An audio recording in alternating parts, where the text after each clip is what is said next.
Baik, assalamualaikum warahmatullahi wabarakatuh.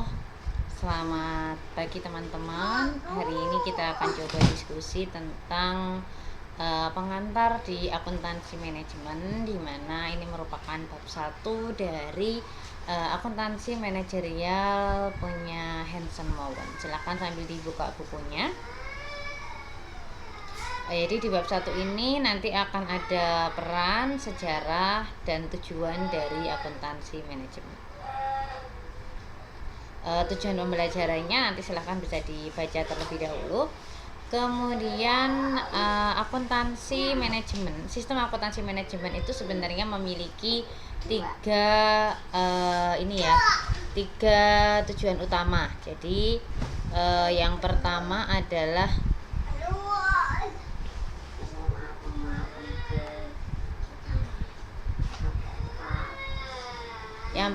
adalah untuk menyajikan informasi yang berhubungan dengan costing atau biaya dalam sebuah jasa, produk, atau hal lain yang menjadi kepentingan pihak manajemen. Kemudian yang kedua, menyajikan informasi tentang perencanaan, controlling, evaluasi, dan perbaikan yang berkesinambungan. Dan yang ketiga adalah memberikan informasi terkait dengan pengambilan keputusan. Nah, yang paling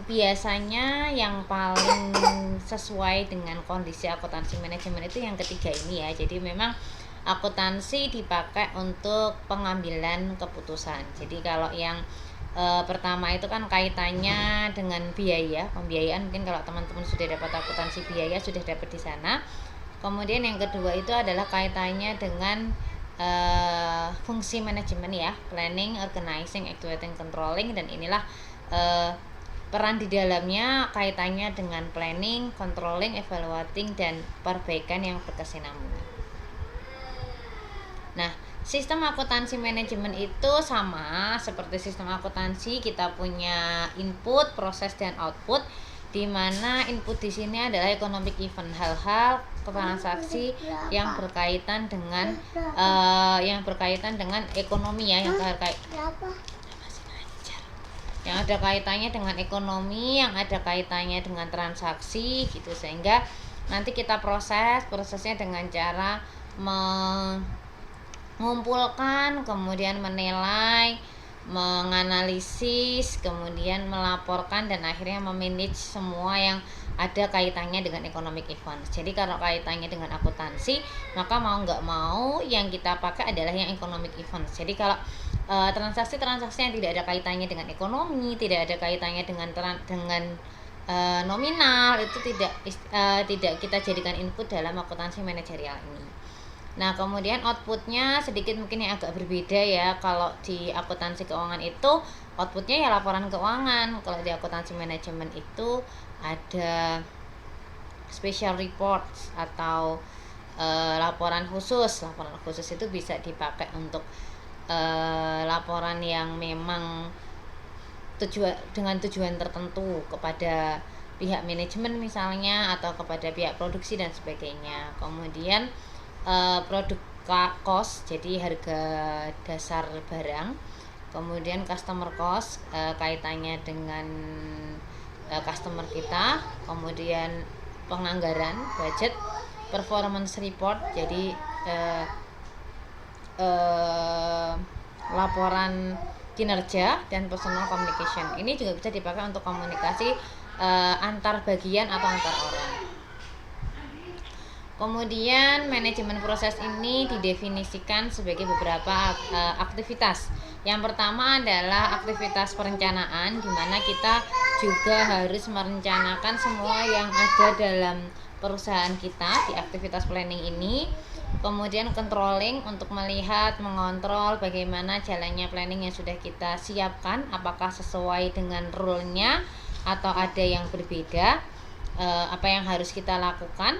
Kemudian decision making, untuk membuat sebuah keputusan. Jadi setelah mendapat informasi dari akuntansi manajemen itu, keputusan yang akan diambil seperti apa. Dan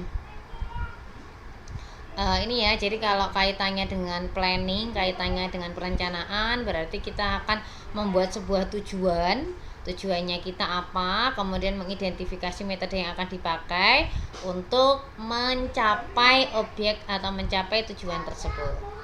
Nah, kalau controlling itu berarti memonitoring terkait dengan perencanaan, implementasi perencanaan, apakah sudah sesuai atau belum, sehingga perlu aksi apa, perlu koreksi seperti apa, perlu hal yang seperti apa untuk mencapai tujuan yang sudah ditetapkan sebelumnya. Nah, ini kontrol ini adalah biasanya sebagai bentuk feedback ya. Jadi dari perencanaan yang sudah kita lakukan, kita butuh kontrol untuk dapat feedback. Apakah hal yang kita lakukan selama ini sudah sesuai dengan rule-nya untuk mencapai tujuan, atau ada yang salah. Kalau ada yang salah, maka harus segera kita benahi supaya tidak melenceng dari tujuan awal. Nah, feedback adalah informasi yang bisa digunakan untuk mengevaluasi atau mengoreksi step-step yang dilakukan dalam implementasi tujuan. Jadi memang adanya controlling ini harapannya bisa memberikan koreksi positif bagi bagi manajemen untuk mengembalikan operasionalnya sesuai dengan tujuan yang sudah ditetapkan sebelumnya. Nah, untuk decision making atau pembuat keputusan ya, ini adalah sebuah proses untuk memilih satu dari beberapa alternatif pilihan. Jadi kalau kita buat decision making itu kan biasanya ada beberapa pilihan, mau membeli atau mau buat sendiri misalnya, mau memperluas cabang atau mau menambah produk baru misalnya, atau mau menjual setengah jadi atau mau kita jadikan dulu dan sebagainya. Jadi pasti ada beberapa alternatif pilihan yang nanti akan kita ambil salah satunya yang paling baik berdasar dari informasi yang sudah kita dapatkan seperti akuntansi manajemen ini. Nah, sekarang coba kita bedakan apa sih perbedaan antara akuntansi manajemen dengan akuntansi keuangan. Jadi kalau teman-teman sering denger ini ya, laporan keuangan yang mungkin teman-teman di Unsaf sering lihat di di pasar modal gitu, kita punya laporan keuangan, itu yang dinamakan dengan laporan keuangan, akuntansi keuangan. Sementara akuntansi manajemen ini adalah akuntansi yang dilakukan oleh pihak manajemen yang biasanya dia tidak dipublikasikan kepada orang luar sehingga dipakai untuk bagian dalam sendiri. Dan kenapa sih seperti itu? Coba kita cari perbedaannya. Yang pertama adalah akuntansi manajemen itu fokusnya di internal. Jadi kita akan melihat performa internal, kita akan melihat keefektifan dan keefisienan biaya yang kita pakai. Jadi fokus kita adalah untuk memperbaiki internal kita. Sedangkan financial accounting itu fokusnya adalah fokus eksternal, di mana kita akan memberikan bahasa akuntansi. Kalau kita bilang, kita akan berkomunikasi dengan rekan-rekan kita, stakeholder kita yang ada di luar sana. Bisa investor, bisa kreditor, bisa customer, bisa pemerintah dan sebagainya. Jadi kalau managerial accounting itu dia ke internal sendiri, kalau financial itu yang keluar, yang sebagai bentuk dari perwajahan perusahaan. Nah, penggunanya, kalau manajemen accounting itu fokusnya pada memberikan informasi ke internal user. Jadi dari target penggunanya itu, kalau akuntansi manajemen itu internal, kalau financial itu eksternal. Nah, biasanya ada annual report, ada financial report gitu ya. Kemudian di manajemen accounting itu tidak ada aturan yang mendasarinya. Jadi dia tidak terikat dengan aturan tertentu. Sementara di financial accounting ini harus sesuai dengan undang-undang atau peraturan yang berlaku. Kalau di Indonesia berarti kita punya yang namanya PSAK, pernyataan standar akuntansi keuangan oleh IAI, Ikatan Akuntan Indonesia. Kalau secara internasional kita punya yang namanya IFRS, International Financial Reporting Standard. Nah, kita harus ikut itu. Kenapa? Karena ini adalah perwajahan perusahaan yang nantinya akan kita perlihatkan keluar. Jadi akan kita berikan ke pihak luar yang semuanya harus seragam. Jadi kalau mau membandingkan satu dengan yang lain itu bisa. Misalnya PT ABC sama PT BCA misalnya, nanti kalau mau dibandingkan kira-kira investasi mana yang paling sesuai, nah itu kan bisa dibandingkan kalau memang aturannya sama. Tapi kalau nggak ada aturannya, mereka bebas menggunakan, nggak bisa dibandingkan. Nah, kalau manajemen accounting, kenapa nggak ada mandatory rules-nya? Karena memang mereka pakai ini untuk internal. Jadi kalau ada hal-hal yang perlu untuk ditanyakan lebih mudah. Prosesnya itu nggak perlu banyak media, kalau kita bilang ya, nggak perlu banyak fasilitas. Jadi karena ini hanya untuk orang dalam sendiri, ketika ada pertanyaan kan dia tahu harus bertanya kepada siapa. Kepada akuntannya nanti konfirmasi lagi ke pihak yang berkepentingan, ke produksinya atau ke pemasarannya dan sebagainya.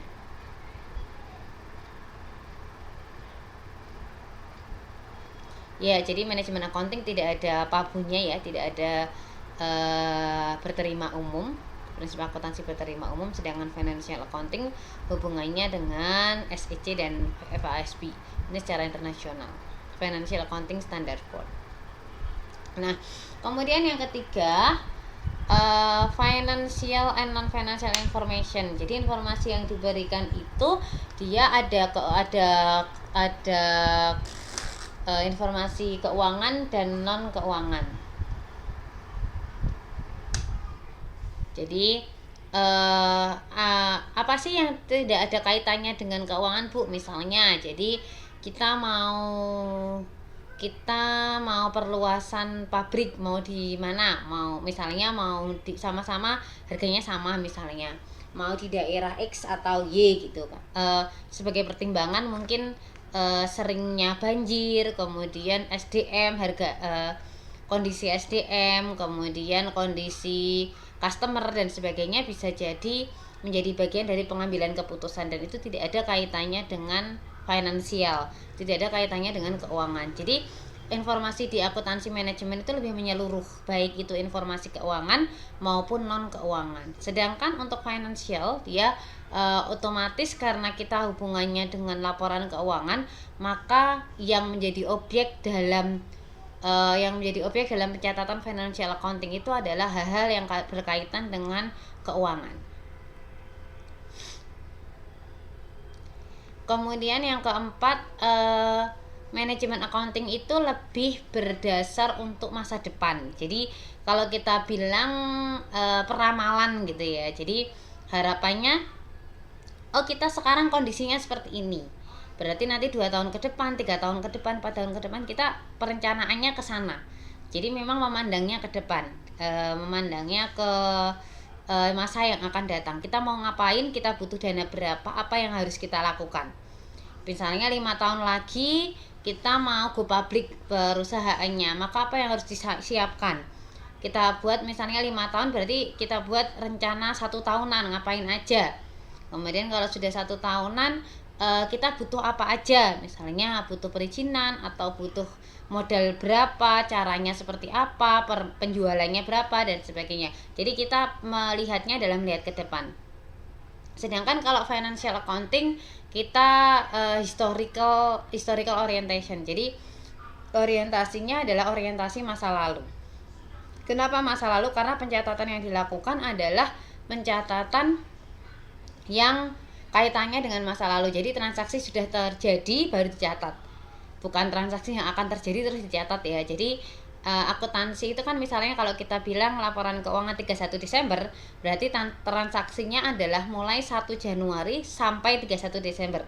Berarti orientasinya adalah orientasi yang sudah kelewat, transaksi yang sudah terjadi kalau kita bilang. Itu perbedaannya. Kemudian yang kelima, kalau akuntansi manajemen itu lebih detail. Jadi dia itu bahasnya secara detail, masing-masing itu punya apa ya namanya, detail dan bagian-bagian tertentu.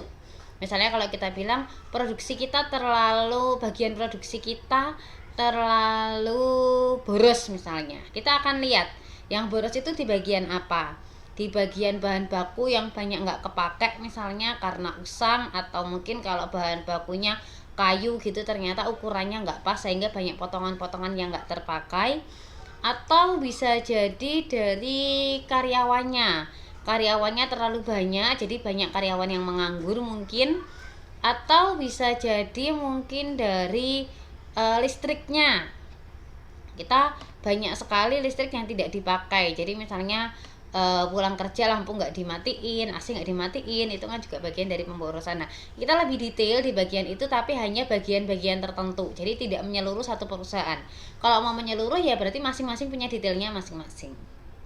Sedangkan untuk financial accounting dia lebih ke menyeluruh ya, satu perusahaan kita bisa memotret satu perusahaan dengan financial accounting tapi tidak detail. Jadi kita tahu kalau di laporan keuangan itu kita tahu kasnya berapa, kita tahu asetnya berapa, kita tahu utangnya berapa, modalnya berapa, tapi dia tidak detail. Jadi banyak sekali informasi yang banyak sekali informasi yang kita dapatkan hanya kulitnya saja kalau kita bilang.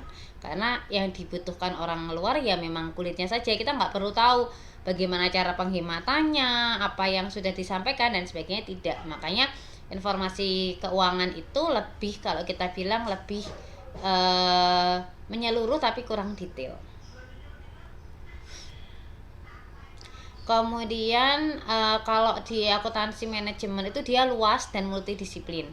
Jadi kalau kita ngomongin misalnya kaitannya dengan pemutusan hubungan kerja, maka kita ada kaitannya dengan ilmu sosiologi. Bagaimana ketika karyawan kita itu tiba-tiba di PHK itu seperti apa. Jadi tidak hanya hitungan ekonomi saja, tapi bisa jadi nanti kedepannya itu akan terjadi hal-hal yang seperti apa gitu. Atau mungkin ketika kita mau memilih karyawan kita butuh ilmu psikologi misalnya gitu. Atau bisa jadi kalau kita mau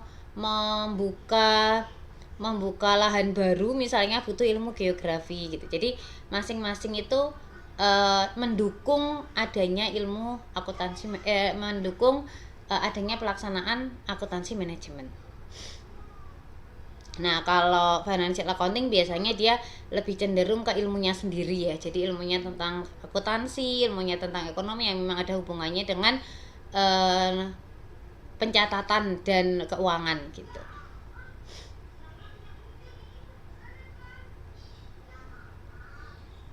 Nah, ini adalah historical description-nya. Jadi sejarah dari deskripsi akuntansi manajemen di tahun 80 sampai 25 itu kebanyakan costing produk. Jadi pembiayaan produk itu dan prosedur akuntansi internal itu digunakan dan mulai diterapkan di tahun 80 sampai 25. Jadi ini adanya revolusi industri dan sebagainya sehingga kita butuh untuk produk costing.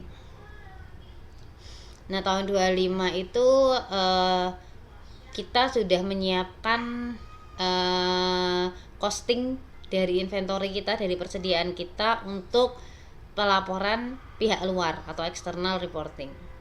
Tahun 50 kita punya usaha untuk meningkatkan penggunaan akuntansi manajerial dengan menggunakan sistem biaya tradisional. Jadi masih tradisional. Kemudian tahun 80 sampai 90 itu banyak sekali perubahan ya, banyak sekali usaha yang dilakukan dalam melaksanakan praktek akuntansi manajemen. Nah, sekarang di akuntansi manajemen itu kita mengenal adanya activity based management atau ABM. Jadi ABM ini adalah bentuk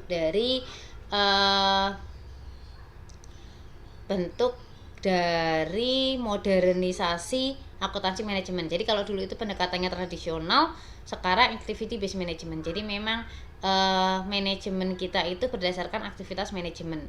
Atau kalau di costing, di biaya, kita mengenal adanya activity based costing.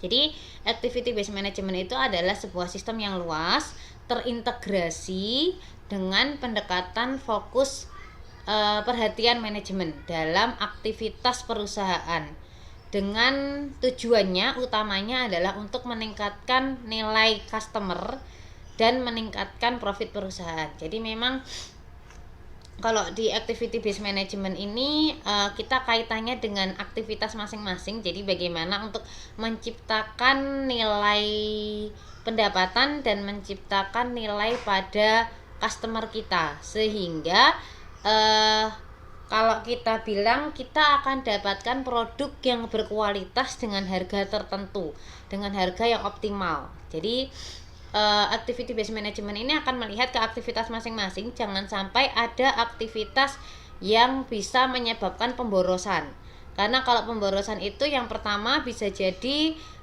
biayanya lebih mahal sehingga profitnya lebih sedikit, atau bisa jadi kalau tidak tertangani dengan tepat waktu, produk yang kita jual itu bisa jadi tidak sesuai dengan kriteria, tidak sesuai dengan apa yang diharapkan. Nah, fokus selanjutnya adalah customer orientation. Jadi orientasinya adalah kepuasan konsumen. Jadi ini yang mungkin sering kita dengar, sering kita bahas gitu ya, bahwa banyak sekali, apalagi sekarang ini ya eranya digital gitu ya. Kalau kita lihat ada marketplace itu kan juga berlomba-lomba untuk bagaimana meningkatkan kepuasan pelanggan dengan gratis ongkir misalnya, dengan diskon, dengan mungkin flash sale dan sebagainya gitu ya. Kalau kita lihat ada beberapa marketplace di luar sana yang berlomba-lomba untuk mendapatkan itu, atau mungkin dari pihak bank juga ya. Jadi meningkatkan pelayanan kepada nasabah dengan cara memberikan kenyamanan. Ada mobile banking, internet banking, kemudian transfer antar bank yang 0 rupiah biayanya dan sebagainya. Itu adalah bagian dari bagaimana kita meningkatkan kualitas kita di mata customer. Nah, ini biasa kita sebut dengan total product. Total product itu adalah produknya yang sesuai dengan keinginan konsumen, tapi dengan biaya yang optimal, biaya yang sesuai, sehingga profit yang didapatkan juga tinggi. Jadi selain kita menghemat biayanya, kita juga tetap berorientasi pada kualitas dan kepuasan konsumen. Nah, kemudian kaitannya dengan strategic positioning. Jadi kita mau menempatkan diri kita itu di mana. Jadi ada dua ya, ada sesuai dengan kondisi kita mau ikut posisi yang mana, sehingga kita tetap bertahan di perusahaan kita, bertahan di kompetisi yang kita ikuti. Jadi ada dua macam strateginya. Yang pertama adalah cost leadership, di mana kita akan menyediakan produk dengan harga yang murah tapi dengan kualitas yang sama dengan yang ada di pasaran. Itu namanya cost leadership. Jadi kita menang di harga. Yang kedua adalah ketika kita ngomongin diferensiasi. Diferensiasi itu adalah kita produknya superior. Jadi kita masalah harga nggak masalah. Yang penting kita punya produk yang berkualitas, jadi kita masing-masing punya segmen pasar sendiri-sendiri. Jadi kalau mungkin teman-teman sering dengar kalau artis itu punya brand gitu ya, misalnya Syahrini punya mukena gitu ya, yang memang dia dijualnya, dibanderolnya dengan harga yang tinggi tapi tetap laku karena dia membrandingkan posisi strateginya mereka itu diferensiasi. Atau mungkin kalau dulu seringnya ada Oreo Supreme itu ya, jadi memang dia mahal tapi tetap kebeli gitu karena dia strategi produknya adalah diferensiasi. Atau mau yang biasa-biasa aja, mukena yang biasa aja yang mungkin teman-teman sering lihat di marketplace. Kalau enggak mukena Bali, mukena pasar abang gitu ya. Jadi mereka itu dengan kualitas yang sesuai, dengan kualitas yang sama, tapi harganya yang lebih murah gitu ya, kualitasnya standar gitu. Jadi tinggal kita pilih. Kalau kita mau pilih kualitas yang sama dengan teman-teman yang lainnya, dengan market target kita, target pemasaran kita adalah orang yang biasa-biasa aja, khalayak umum, ya berarti kita harus berani untuk punya cost yang lebih sedikit, punya biaya yang lebih sedikit. Karena kalau kita punya biaya yang sedikit, maka harga jualnya pun akan lebih rendah daripada teman-teman yang lainnya, dan orang akan milih produk kita. Sementara kalau kita pasang targetnya adalah target kita adalah orang-orang yang memang menengah ke atas yang kita siapkan dengan brandednya, maka kita harus pilih strategi diferensiasi. Jadi bagaimana mereka itu merasa puas, merasa senang, merasa nyaman ketika mereka menggunakan barang tersebut walaupun dengan harga yang lebih mahal. Kalau contohnya paling gampang, kalau di industri makanan itu ya, kalau kita bilang mungkin Pizza Hut, kemudian McD, KFC, itu kan dia superior produk, makanya diferensiasi. Jadi kalau orang makan di sana itu paling enggak mereka punya kebanggaan gitu ya, atau jiko gitu misalnya. Kalau yang cost leadership ya biasa yang kita ada di jajan pasar itu, di fried chicken pinggir jalan atau donat yang ada di pasar dan sebagainya, itu dia cost leadership. Jadi itu bedanya. Kemudian value chain framework. Jadi internal value chain adalah aktivitas yang mendesain, mendevelop tentang produk, market, dan menyampaikan produk atau jasa tersebut kepada customer. Jadi kalau value chain itu kan kayak rantai nilai ya. Jadi kalau rantai itu kan nggak putus ya, dari awal sampai akhir itu kan saling berkaitan terus gitu ya. Jadi bahkan yang rantai terakhir itu kan gabung sama rantai yang pertama lagi, kayak sebuah siklus kalau kita bilang.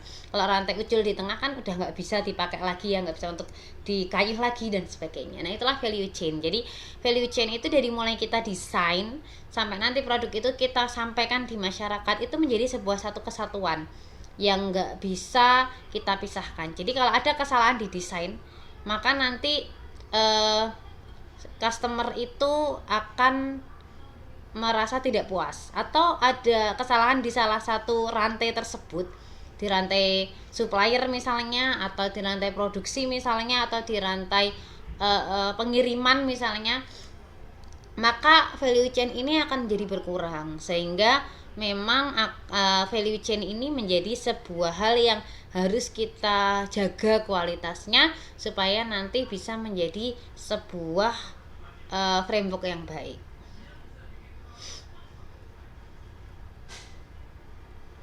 Nah ini contohnya ya, nanti teman-teman bisa baca sendiri tentang value chain. Nah ini ada beberapa contoh. Ini ada pengendalian lini, yang ini ada staff function. Nah ini adalah ethical behavior, kaitannya dengan etis. Ada jujur, integritas, menjaga kepercayaan, dan sebagainya. Nah ini adalah professional certification. Jadi beberapa akuntan itu punya julukan sendiri-sendiri.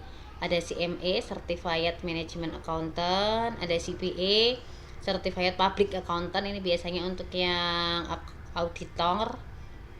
Ada CIA, Internal Auditing. Nah ini yang kaitannya dengan CMA ya, yang ada kaitannya dengan akuntansi manajemen, kaitannya dengan ekonomi, keuangan, dan manajemen. Kemudian ada pelaporan dan akuntansi keuangan. Kemudian ada manajemen report, analisis, dan isu-isu kaitannya dengan perilaku, serta analisis decision dan sistem informasi.